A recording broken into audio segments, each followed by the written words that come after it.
El cenzontle y la vereda, de Francisco Rojas González. Fue entre los chinantecos, esos indios pequeñitos, reservados y encantadoramente descorteses. Fue entre ellos, en su propio nidal, trastumbando Ixtlán de Juárez y en los mismos estribos del sugestivo fenómeno de la orografía de México, que llaman el nudo de Zempoaltépetl. Escogimos Yolox, San Marcos Yolox, para ser más exactos, como el sitio ideal donde instalar nuestro laboratorio antropológico. Yolox es una metrópoli de escasos 300 habitantes que cuelga entre girasoles y magueyales de un ribazo de la cordillera. En torno de Yolox, nombre cordial, supuesto que significa corazón en idioma azteca, ranchos, congregaciones y jacaleras, de donde todos los viernes bajan los indios dispuestos a jugar en el tianguis su doble caracterización de compradores y vendedores, en un comercio de trueque animado y pintoresco, sal por granos, piezas de caza o animalillos de río o de charca por retazos de manta, hierbas medicinales a cambio de rayas de suela para guaraches, hilo de ixtle enrollado en vastas madejas por candelas de cebo, gallinas por manojos de estambre. Ahí, posesionados de la escuelita abandonada, dispusimos nuestro aparato técnico. Había que basar en datos irrefutables de tipo estadístico una teoría nacida sobre la mesa de trabajo de un reputado sabio europeo. Es decir, que nosotros los investigadores andábamos en la misión de surcir ciencia, en un encargo semejante al del zapatero remendón, que reluja un par de viejos botines. O más sencillamente, teníamos entre las manos una brújula para la cual había que manufacturar una buena colección de rumbos, o, de otra suerte, la luminosa especulación del maestro sucumbiría en los instantes en que empezaba a cobrar prestigio en las aulas y crédito en las academias. La primera semana iba pasando entre nuestra inquietud y las protestas de los europeos que formaban parte de la expedición. Nada. Arguían a veces que si estos indios se niegan a ser estudiados, debemos proceder como lo hicimos en Eritrea o en Azerbaiyán, atraerlos a rigor, a punta de bayoneta, si es necesario. Los mexicanos, conocedores del ambiente, temblábamos solo al pensar lo que significaría un acto de violencia con los levantiscos chinantecos. El sábado habíamos logrado algo. Un mendigo ebrio accedió a dejarse estudiar. Funcionaron entonces nuestros aparatos niquelados, el antropómetro, los compases de Martin, el dinamómetro y la báscula. Hubo pruebas sanguíneas y hasta el intento de un metabolismo basal. Cuando hubimos logrado analizar el primer caso, y ese caso salió del laboratorio con una decorosa gala en metálico, notamos en los futuros sujetos mejor comprensión y hasta cierta simpatía para nosotros. Mas las cosas se complicaron gravemente con un hecho insólito, con algo nunca escrito en los anales centenarios de Yolox. Su cielo, ayer impasible, fue conmocionado por el trepitar de un motor y su azul vilmente maculado por la estela gris y humeante. Había pasado un avión. El pasmo entre los indios fue terrible. Las mujeres apretaron entre sus brazos a los críos al tiempo que sus ojos siguieron la trayectoria del ave rutilante. Los hombres cobraron sus hondas y sus escopetas. Alguno disparó su arma 2 veces ante la inmutabilidad del viajero que volaba rumbo al sur. Un mocetón audaz trepó a la copa de un árbol. Después aseguró haber visto el pico del pájaro y sus enormes garras, entre las que se debatía un novillo. Cuando el visitante ingrato se perdió entre las nubes y la distancia, los indios acosados por el terror vinieron a nosotros. Entonces el local de nuestra instalación resultó insuficiente. Todo el pueblito se había volcado en él. Algunos nos preguntó en lenguaje torpe algo respecto a esos fantásticos gavilanes. cuando bien podríamos haber aprovechado aquellos instantes de pavor en servicio de nuestra misión. Olvidamos las verosímiles ventajas, a cambio de un recurso problemático, pero en todo caso, más leal y más honrado. Es un aparato que vuela, dije. Es como una piedra lanzada por una onda. En él viajan hombres iguales que ustedes y que nosotros. ¿Quiere decir que en la barriga de ese pájaro van hombres?, volvió a inquirir el indio. No, no propiamente, porque eso que ustedes llaman pájaro es simplemente una máquina. El intérprete, un anciano duro y grave, muy en su papel de primera autoridad del pueblo, tuvo un gesto de incredulidad, pero repitió en su lengua mis palabras. Entonces siguió un lapso de silencio expectante. Pero, argumentó, la piedra sube, va y baja, mas ese pajarote vuela y vuela por la fuerza de sus alas. Contesté, que el aparato lleva en su vientre la esencia de la lumbre, la gasolina, el aceite, las grasas. El viejo torció la boca con una sonrisa de suspicacia. No nos creas tan de al tiro. ¿A poco crees que semos tan babosos? Luego dijo en su idioma monosilábico palabras prolongadas y solemnes. Apenas terminó, los reunidos abandonaron nuestro laboratorio. Algunos, especialmente las mujeres, lo hicieron en forma violenta y precipitada. Otros, al marcharse, nos veían con ojos aterrorizados y rencorosos. Solo quedó frente a nosotros un grupo pequeño de gente triste, enferma y acongojada. Diríase que el peso de su miseria y de sus males los anclaba, los hincaba en el sitio. Era una familia de 3 miembros. El padre, enclenque e imbécil, que al sonreír mostraba su dentadura dispareja y horriblemente insertada. La madre, pequeñita, de carnes fofas y renegridas, acusaba una preñez adelantada. La hija, una niña a la que la pubertad la había sorprendido, la había capturado, sin darle tiempo a mudar la tristeza, la mansedumbre infantil de sus ojos mongoloides, por el brillo que enciende la juventud, ni transmutar las formas rectilíneas por las morbideces de la edad primaveral. Malos, semos malos, re malos, patroncito, dijo el hombre señalando a su familia.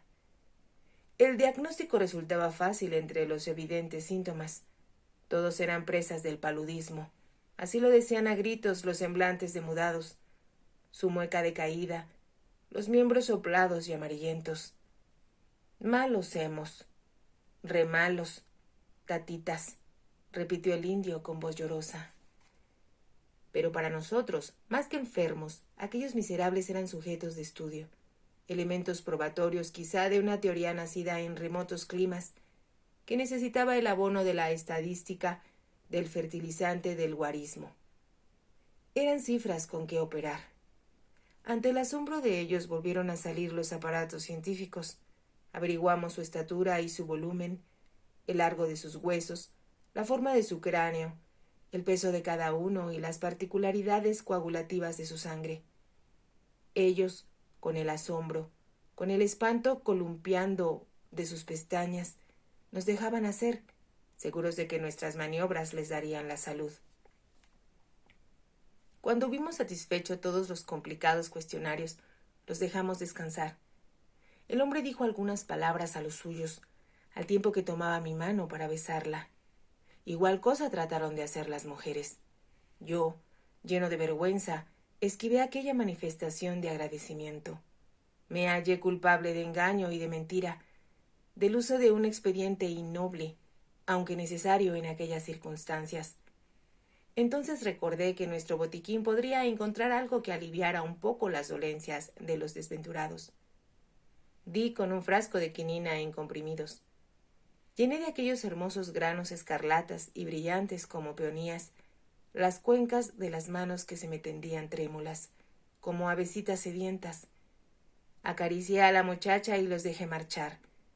Al transponer la puerta, la mujer nos sonrió triste, dolorida. En la plazoleta, los habitantes de Yolox hablaban, discutían, se acaloraban, veían al cielo y levantaban sus manos empuñadas. Cuando la familia de palúdicos pasó por la plazuela, la gente abrió valla temerosa de contaminarse, más que del padecimiento, de aquello que hubieran podido adquirir de su trato con nosotros. Había en las miradas compasión y caridad. Las voces bajaron de tono hasta hacerse imperceptibles. Los enfermos cruzaron entre la multitud sin detener su paso. Iban de regreso a la tierra baja, donde priva el letal paludismo. Mis compañeros los europeos desesperaban. Era indispensable convencer u obligar, si había necesidad, a los chinantecos para que se prestaran a nuestra experiencia. Yo, más conocedor de aquella gente, opté por buscar un medio conciliador. Fui a ver al viejo intérprete. Sabía con absoluta seguridad que éste no solo era el único hombre capaz en el pueblo de entender el español, sino que también tenía sobre los suyos una influencia determinante, basada en sus prácticas de magia y de hechicería. Su valimiento entre los chinantecos estaba sobre el de la autoridad civil, que en realidad no representaba para él más que un elemento para reforzar su dominio. Lo encontré en su choza. La sumisión de que había dado muestra en los momentos de terror que le produjo la presencia del aeroplano bajo el cielo de la Chinantla se había transformado en una actitud soberbia, defensiva, cáustica. Tuvo para mí frases cortantes, de plantilla. Tal le obligaba a la heredada hospitalidad de los indígenas, pero en su mueca descubría rencores y recelos profundos. Hablé mucho, quizá 10 o 15 minutos, y cuando creí haber dejado convencida a la esfinge, como si mis palabras hubiesen rebotado en su frente estrecha y hundida y huida, dijo: ellos, mi gente, se han dado cuenta, y antes de permitir que lo que ustedes traen entre manos se cumpla, les ponemos 2 horas para que abandonen el pueblo. Si desobedecen, no daremos una liendre por la vida de todos. Yo te aconsejo ensillar las bestias y salir de aquí antes de que madure el lucero. ¿Oyites? Pero, argumenté, nosotros no pretendemos nada malo. Así dicen todos, repuso el anciano. Tú y ellos son comerciantes. Ayer lo eran de reses y de cerdos. A hoy lo son de cristianos. Los que vienen contigo son gringos y dueños de la cría de esos pajarotes que se mantienen con manteca de cristiano. A hoy quieren llevarse la grasa de los chinantecos para llenar el buche de esos gavilanes gigantes. Di la verdad. No somos tan brutos para no darnos cuenta. Si nos pesan, si nos miden, si nos sangran, ¿qué quiere decir? Que nos tienen en calidad de puercos en engorda. Pero si quieres quedarte, agregó en tono confidencial, dime a mí solito, ¿dónde puedo conseguir huevos de esos pajarotes para echar a empollar? En estas montañas se han de criar galanes, comiendo hierbas, bellotas y piñones como los guanajos. Pero si te niegas, el lucero de mañana les aluzará el camino. ¿Entiendes? No esperamos al lucero. Salimos bajo el cobijo de las tinieblas, a revientas hinchas, en oprobia huida. Tras de nosotros corrieron los pedruscos y florecieron las injurias y las maldiciones. Una prodigiosa amanecida nos sorprendió al encumbrar el puerto de María Andrea. Los pinos alzaban sus ramazones temblorosas de rocío. Los estratos de una extraña conformación geológica veteaban nuestra ruta. Verdores cambiantes, del renegrido al amarillento, se nos metían por los ojos. El olor de resina, el cantar del viento que rozaba las ramas y se cortaba en las aristas de las peñas y el trino del cenzontle. Todos elementos sedativos, temas de sosiego, estímulos de fe, acabaron por tranquilizar los espíritus, pero no bastaron para hacer olvidar los agravios. Alguno abominó de los indios. Son malagradecidos y pérfidos. Otro salió débilmente en su defensa. Han sufrido tanto que su desconfianza y su temor se justifican. Mas la explicación de aquellos hechos incongruentes de aquella situación absurda, nos esperaba al torcer la vereda. Ahí, con su rostro demacrado y tránsido, pero con muecas de regocijo y actitudes alborozadas, nos aguardaba la familia enferma, aquella a la que obsequiamos con las pastillas de quinina. El hombre imbécil y la mujer preñada intentaron otra vez besarnos las manos, y la niña se elevó de puntillas tratando de tocarnos. Detuvimos unos instantes las bestias. Yo les hablé. ¿Qué hay, muchachos? Les probaron las medicinas. El padre permaneció mudo, tratando de encontrar buenas palabras. Sí, semos amejoraditos. ¿Les quedan pastillas? Inquirí. El hombrecito, por toda respuesta, separó el cuello de su camisa para mostrarnos un collar de comprimidos de quinina bermejo y brillantes. La mujer hizo lo mismo, e igual la muchacha. El mal ya no se nos acerca, informó el hombre. Le tiene miedo al sartal de piedras milagrosas. En los ojos de los chinantecos hubo fulgores de un sentimiento muy parecido a la fe. A partir de aquel instante, ya nadie habló de la ingratitud de los indios, ni de su brutalidad, ni de sus descortesías. Hubo, sí, imprecaciones e insultos, pero no para los chinantecos, ni para los mixes, ni para los coras, ni para los seris, ni para los yaquis. Los hubo para aquellos hombres y aquellos sistemas que al arrojar los puños y engrillar las piernas, chafan los cerebros, mellan los entendimientos y anulan las voluntades, con más coraje, con más saña que el paludismo, que la tuberculosis, que la enterocolitis, que la onchocercosis. Y los pinos, el cenzontle y la vereda aprobaron a una. Si te ha gustado, te invito a que te suscribas, a que me regales un me gusta y actives la campanita para que puedas seguir escuchando muchas más historias. Gracias.